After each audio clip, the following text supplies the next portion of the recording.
ময়মনসিংহের কোতোয়ালি মডেল থানায় নেন্সির করা অভিযোগে উল্লেখ করা হয়, তার কণ্ঠ সফলতায় হিংসাত্মক মনোভাব পোষণ করে এবং তার গাওয়া ১২টি গানের অনুমতি ছাড়া বিভিন্ন প্রতিষ্ঠানের নিকট সত্ত্ব বিক্রির বিষয়ে আপত্তি জানালে ক্ষুব্ধ হয় সঙ্গীতশিল্পী আসিফ আকবর।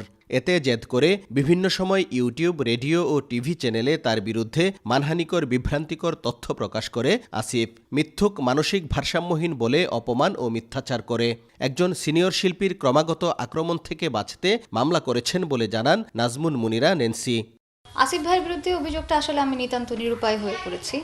আমার করবার কোনো ধরনের ইচ্ছেই ছিল না, কিন্তু একটা কথা আছে না যে মানুষের যখন পেছাতে পেছাতে দেয়ালে পিঠ ঠেকে যায় তখন কিন্তু তার আর করার কিছু থাকে না। এত সিনিয়র একজন আর্টিস্ট যখন একজন জুনিয়রকে ব্যক্তিগত ক্ষোভের জায়গা থেকে তাকে আক্রমণ করছে, এটা মেনে নেওয়ার মতো না।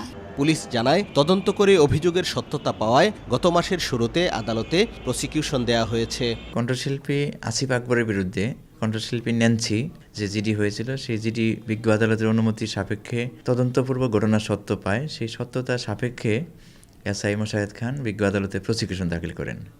বর্তমানে বিজ্ঞ আদালতে সেই প্রসিকিউশন বিচারাধীন আছে। এদিকে সমন পাওয়ার কথা স্বীকার করে আসিফ জানান, মামলা করার মতো কোনো ঘটনা ঘটেনি।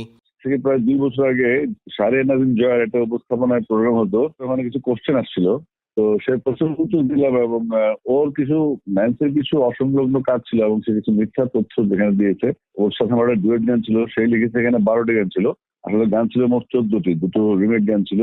সেই গানগুলো আসলে আমার কোম্পানি আরব এন্টারটেইনমেন্টের কিনে নিয়ে অ্যাসেট, এটা নিয়ে আমরা গ্রামীণ ফোনের সাথেও চুক্তি করেছি আর এবং ইউটিউবে গানগুলি আছে এই নামে। তো এতদিন পরে এই সমস্ত অভিযোগগুলো আসলে হাস্যকর। আর সে কথাবার্তা হয় ফেসবুকে, সেও আমার সম্বন্ধে আকারে ইঙ্গিতে কথা বলেছে। আসলে ন্যান্সির সাথে সম্পর্কটা এমন না যে মামলা যেতে হবে। যাই হোক, ছোট মানুষ, হয়তো রাগ একটু বেশি প্রকাশিত হইলো এই মামলার মাধ্যমে। আমি এটা মোটেও বিব্রত না। ন্যান্সির সাথে আমার এমনিতে আদর আন্তরিকতা সম্পর্ক আছে, আর বাট সে এখানে আরো কিছু জিনিস জুড়ে দিয়েছে যেগুলো তার সাথে আমার গানের ব্যাপারগুলি এবং বিভিন্ন রেফারেন্স দিয়েছে সে, যেটা আমি দেখলাম পুলিশের কপিতে। সেখানে দেখলাম যে এমন এত অবান্তর কোনো অনেক কথা আছে যেগুলোর সাথে ওর সাথে আমার কোনো সম্পৃক্ততাই নেই। তো আমার পরিবারের সাথে একটা ভালো সম্পর্ক আছে, ছিল। আমার ওয়াইফটাকে যথেষ্ট আদর করতো এবং আমি তাকে এক পর্যায়ে, মা আমার খুব কাছের মানুষ ছিলেন, মরুম জ্যোৎস্না হোক। যাই হোক, মামলা যেটা হোক বা মামলা তো হয়ে গেছে, এটা সমস্যা নেই। সমস্যা আমরা প্ল্যান করেছি হাজিরা দেওয়ার দিন, হাজিরা দিতে ময়মনসিংহ যাবো, একদিন হয়তো ন্যান্সির বাসায় গিয়ে একটু লাঞ্চ করলাম আর কি, এরকম একটা প্ল্যান করতেছি আপাতত। তারপর দেখা যাক কি হয়, হাজিরা দিতে যাবো আমি। গত বছরের ১০ জুলাই ময়মনসিংহের কোতোয়ালি মডেল থানায় মানহানির অভিযোগ দায়ের করেন সঙ্গীত শিল্পী নাজমুন মুনিরা নেন্সি। হারুনুর রশিদ, সময় সংবাদ, ময়মনসিংহ।